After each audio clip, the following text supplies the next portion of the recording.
Welcome to the Dare to Multiply podcast. On this podcast, we help passionate Jesus followers become courageous, obedient disciples who impact their communities for the kingdom of God. I'm your host, Cynthia Anderson, a disciple multiplication coach and trainer. We have some amazing guests coming up, people who are taking risks to launch new discipleship movements in their areas. I can't wait to learn from them and introduce you to their ministries. Together, we'll show you how to make and multiply disciples and groups in your area. If you're new here, be sure to subscribe to the podcast and our YouTube channel so you don't miss out on any tools or content coming your way. I also wanted to mention a free newsletter on disciple making that I send out every single week. It's called Daring Disciples, and it's all about how to share your faith, overcome obstacles we all face in the journey toward multiplication. To subscribe to that, go to daretomultiply.com/newsletter. Let's dare to multiply. What is an oikos anyway, right? And can it really apply, or does it really apply to us in a Western context where there's individualism and a lot of isolationism that's very much on the rise in our society?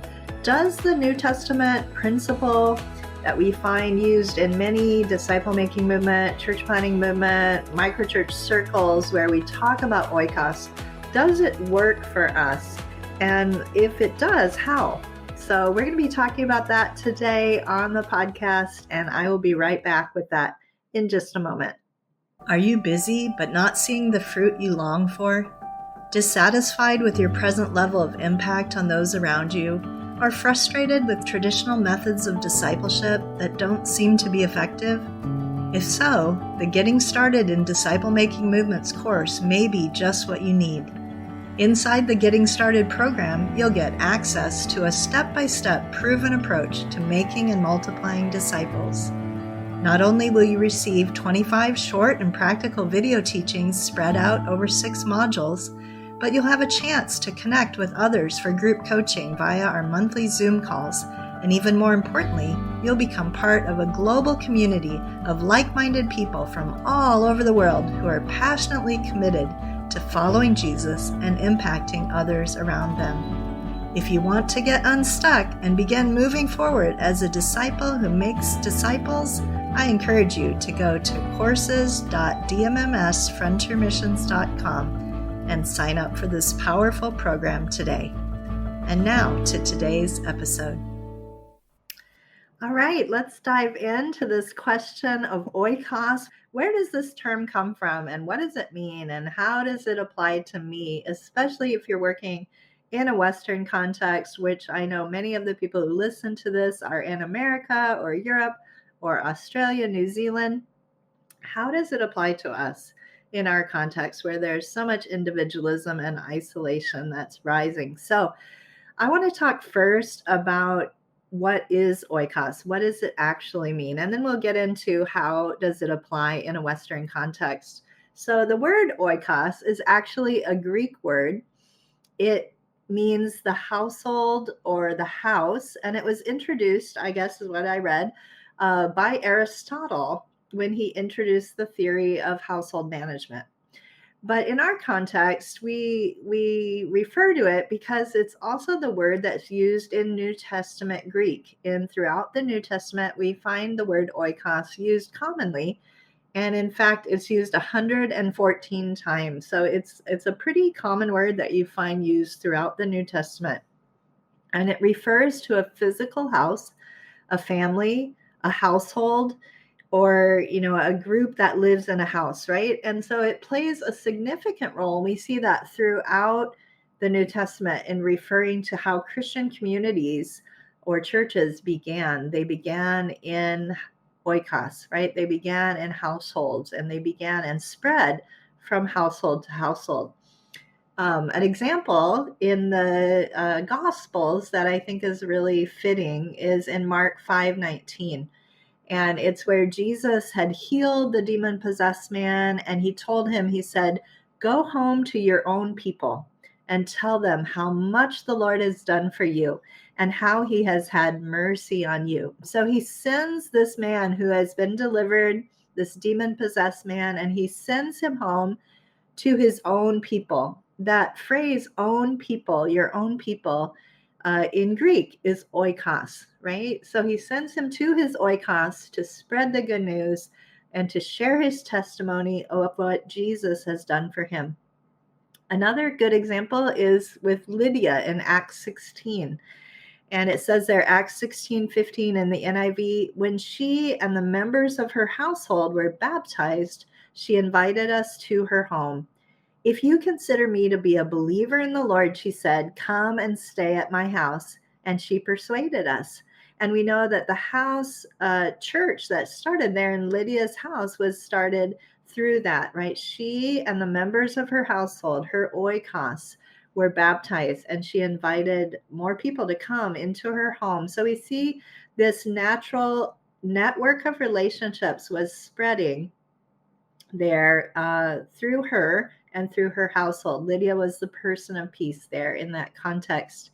Another example is later on in that chapter in Acts 16, where we read about the Philippian jailer. And we know that story, how Paul and Silas were in prison, and the earthquake happened, and the Philippian jailer drew his sword and he's about to kill himself because he thinks everybody's escaped and he's not done his job, and he's going to be tortured for that or whatever. So he's about to kill himself. And instead of taking his life, Paul witnesses to him. He says, don't be afraid, we're all here. He shares with him, and he says to him, believe in the Lord Jesus Christ, and you will be saved, you and your oikos, you and your household, as it's translated there. So we see that Paul is concerned not just for this individual salvation of the jailer, but he says if he will believe, he and his household will also be able to be saved, right? And we see this reference to more than just him. And so that's important to take note of. There's so many other references. Obviously, I'm not going to go through the whole 119, but we see in the New Testament that the gospel spread mostly through relational networks, through these groups of people who were already in relationship. And we see, for example, and I talk about this in my book, The Multiplier's Mindset, and the mindset shift from individuals to groups, disciple in groups. There are so many references in the Bible to how groups of people came to the Lord together, or groups followed. For example, when Jesus reached out to Simon Peter and engaged with Simon Peter, he didn't only reach Simon Peter, but Simon Peter had a network of relationships, people that were fisherman partners with him, right? They were in the fishing business together. He had friends, he had family members, his wife, and others who came to the Lord with him and through him, right? And so Simon was the natural leader of that oikos, of that network. You might say Simon Peter was the person of peace.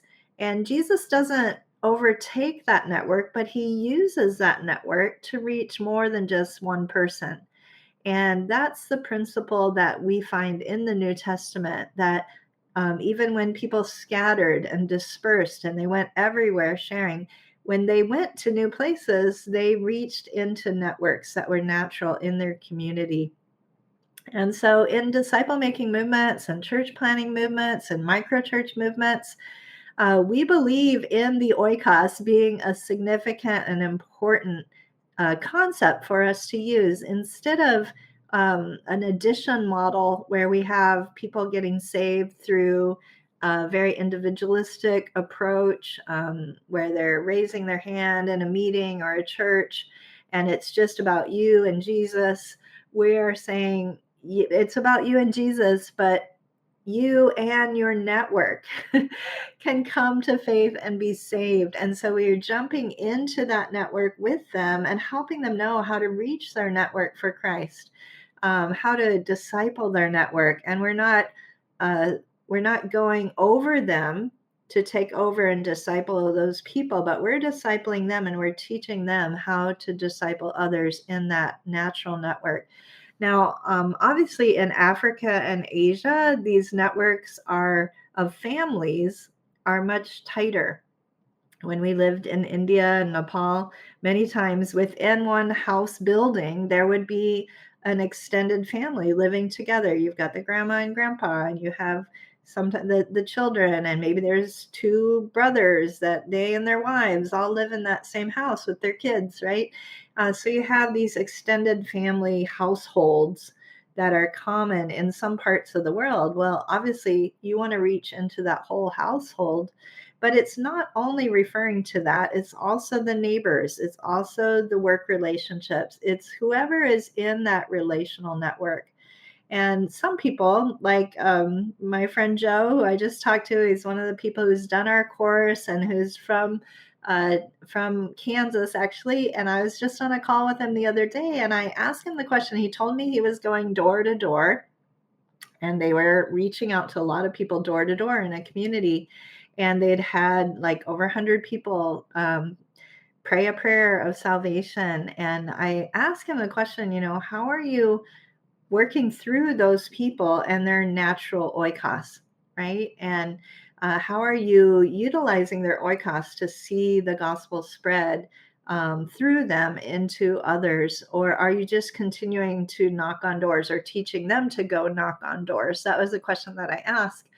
And so he kind of pushed back at that in an email, and we had a bit of a dialogue about that. And that's part of why I thought this was really an important question to bring up on the podcast and to talk about how does this work in a Western context. One of the things he said was isolation is on the rise, and many people don't really have close relationships with their family, or maybe they're estranged from their family. Or maybe they just don't have a lot of relationships and they're very isolated. And that is a very valid point by my friend. And yet I also said back to him that in Western contexts, while family networks are not as strong, we do have networks of people that we have relationship with. Maybe those aren't deep relationships, but we do have networks of relationships, and the gospel can spread along those networks. And I think it needs to, if we're going to see multiplication, not just addition, kind of growth of disciple making in the United States or in Europe or in Australia. So some of those contexts can be things like maybe it's a gym you go to every morning, and maybe you don't talk to a lot of people, but there's other people who go at that time who you kind of see every day, and you might say hi to them. Well, that's a network, right? That's an oikos. Or maybe you are in a chorale, or maybe you like to sing. So you play an instrument, you're part of a community orchestra, or whatever it is that you are a part of. That's also part of your oikos. I had a friend who did an art class, right? And when she's in that art class, she's got oikos there. Those are people that she's relating to and making friends with and talking with in that art class, right? Another thing might be neighborhood groups. Maybe there's a neighborhood moms group that meet and they share babysitting with one another. Or maybe it's a soccer mom. Maybe you're a soccer mom and your kids are in sports. And while you watch your kids play soccer or football, as we call it in Asia and Africa, you sit there and you watch your kids play and you chat, with the other people are there. That's an oikos. Maybe it's high school and college friends, that people have. That might be part of their oikos. And definitely the people that they work with, right? Their work circles, right? People that, now they may not, if they're Westerners, feel free to share the gospel or talk about Jesus in their workplace. Maybe it's even disallowed. But those are networks of people. Maybe they can, invite somebody out for a drink after work, or say, hey, would you like to get together and, play basketball tomorrow night or whatever. And so you're building through those natural relationships that are at work, ways to have more community and how to see the gospel spread. It might be people who are coming to faith who normally they love to hang out at a particular pub or a bar and they play games. I was at a restaurant the other day with a friend and it was bingo night, and there were people who come there every Thursday night to play bingo, and they do that at that restaurant bar. And there's people who are there, and then you kind of get to know the other people. That could be an oikos. So I'm just trying to make the point. It might be a book club, right? Some of us like to join book clubs and discuss literature together. There are lots of circles of relationship in Western culture. Now, not everybody's part of them. Definitely, you're going to have some people who are more isolated, who aren't a part of anything except for maybe their work, and they're estranged from their families. And when they come to Christ, you may need to place them in an existing group. I'm not saying you never want to do that, but I wouldn't necessarily consider that person a person of peace. I would say they could grow into becoming a person of peace as they learn how to relate with others, and as we encourage them to lean into those circles that they do maybe have. Maybe they go to a gym, but they never talk to anybody. How to build friendships and relationships at the gym and look for opportunities for spiritual conversations with people around them, right? So sometimes people need a little discipling and training in this, especially in Western individualistic context, but there are still people around them, right? And circles that they can lean into, and we want to train them how to lean into those.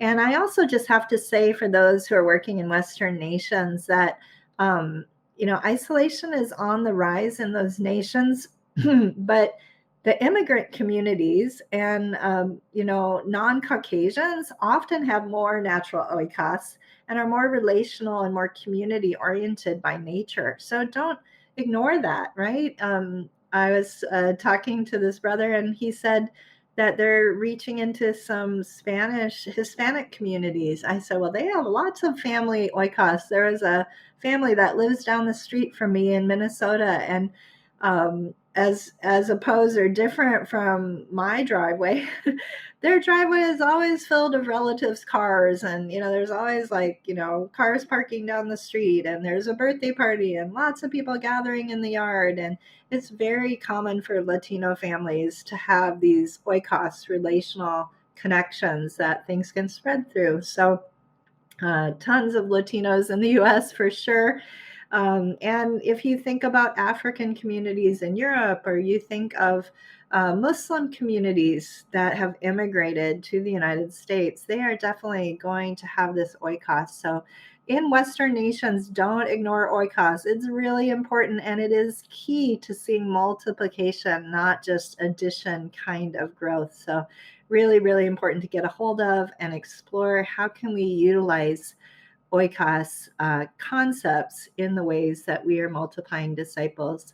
The last thing I want to say is, for you yourself, and I'm speaking to me too, let's be community builders, right? Let's be people who lean into learning how to build community among lost people around us, right? Maybe it's not naturally there. Maybe there are lots of isolated people around you. How can you be a community builder? Maybe, maybe it is at the gym, like I said, or, maybe like my friend who did that art class. Maybe after the art class finishes, or as it's finishing, saying, hey, would some of you like to get together every Wednesday night to paint together and keep doing art? Our class is finished, but it would be really fun to continue with some of you on this journey of exploring art. So be somebody who initiates community, who, I'm an introvert, so this isn't real natural for me. And yet I know it's so vital if we're to see the gospel spread. Maybe it's the soccer moms, who everybody who sits there, be that person who brings treats for everybody, builds community and says, hey, the season's finishing. Why don't we have a cookout at my house and let's celebrate, or whatever it is. Let's look for ways that we can build community, be a community builder, because through those relationships that are already naturally forming, where trust is forming, it's where the gospel can spread most easily. Again, I want to reference the groups mindset section in my book. If you haven't got a copy of my book, be sure to get a copy of that and read particularly that chapter. That's going to go even deeper than I've been able to go on the podcast today. So in wrap up, the gospel spreads most rapidly along relational lines, whether they're families and extended households or strangers who come together at work and then build relationship, but where there's already some level of trust, and we find a person of peace, someone who's already kind of an influencer in that community, and we work through them to reach that community. That's how you're going to see multiplication of disciples most rapidly. I hope this is helpful to you. I'm going to be right back in just a minute with some action steps and a bit of a wrap up. Imagine a world where passionate followers of Jesus come together to multiply, transforming lives beyond imagination. Instead of toiling with little fruit, what if God's abundance flowed beyond your wildest dreams? Picture those you've invested in sharing Jesus freely, creating a ripple effect of disciple making. In her new book, The Multiplier's Mindset, Cynthia Anderson reveals how shifting mindsets can revolutionize disciple making. When Cynthia and her colleagues experienced these mindset shifts, they saw enormous results, including the launching of 19 multiplying movements in Africa and Asia, transforming tens of thousands of lives. This book will help you discover hidden harvesters, see church members move from passivity to passion, and release the power of simplicity in multiplying disciples. Don't remain stuck. Learn to move toward greater fruitfulness. Visit multipliersmindset.com and get your copy of The Multiplier's Mindset today. So I hope this has been helpful to you in thinking about your Oikos, what it is, and how to utilize Oikos to see the multiplication of disciples where you're at. A couple of quick takeaways just to recap those. Let me just give that to you. Again, oikos was a Greek word used in the New Testament, also used externally by people like Aristotle. It referred to the physical house, family, or household in disciple-making movements and church planting movement circles. We have used it more broadly to reference the relational networks. We also do see that in the New Testament as well, but more so. That's how we've utilized it.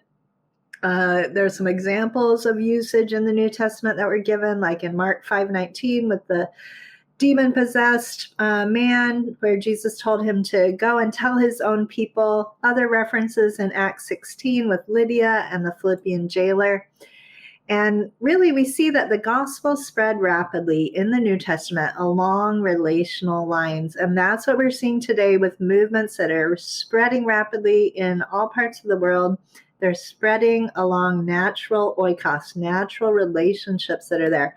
We talked about how with Westerners, those may not be family. It may be work or some other kind of network related to your gym or club or other things that you are a part of. And if you are a Western Christian, sometimes we are guilty of the fact that all of our friendship circles are related to our church, right? And they're all Christians already. So you may need to be intentional and proactive about finding those new places where you can start to connect with non-believers and have oikos with them again, right? But for new people coming to faith, they already have them with non-believers. So again, as we equip new believers, we want to see them work through their natural networks to lead others to faith. And I gave an exhortation at the end to become a community builder. Join a circle and expand your own oikos. Become a person of peace in your neighborhood. If the neighbors don't know each other and there's no neighborhood things going on, or start a neighborhood moms group, or start a neighborhood men's hangout time at a restaurant every Thursday night or whatever it is. Find ways to be a builder of community, whether you're introverted or extroverted, because that's how those natural relationships will emerge of trust through which the gospel can spread. So that sounds like one of my action steps, but really I want to give you one clear action to take away and work on this week, and that is to evaluate your own oikos. What is my oikos? Do I have an oikos? And if you find that in your oikos, in your natural relational network, there are very few Christians, then I want to encourage you, take a step forward to join some kind of community group. Join a book club, whatever it is in your community. Or maybe you aren't that close to your relatives. Look for ways to strengthen those natural trust relationships with your relatives, and take a step to lean into oikos if you find that most of your relationships are with Christians already, because that's how the gospel is going to spread. And as you lead new people to Christ, be sure to remember to help them to explore sharing, like Jesus told the man who was set free from demon possession. Go and share with your own people. Who are their own people? And encourage them to go and share what God has done for them with their own people. God bless you guys. Have a wonderful week, and I will see you back next week on the podcast, Dare to Multiply. That's all we've got for this episode of Dare to Multiply. One thing that would really help both us and other people who might like to listen in is for you to rate and review the podcast, if you haven't done that yet, on iTunes, Spotify, or wherever you listen. I'd also love to connect with you on Instagram, LinkedIn, or Twitter. Feel free to message me with any topics, questions you'd like addressed, or guests you'd like me to interview. Until next week then, please remember, no matter how ordinary you feel, God's dreams for us are always bigger than we can imagine. Let's dare to trust Him for a greater harvest.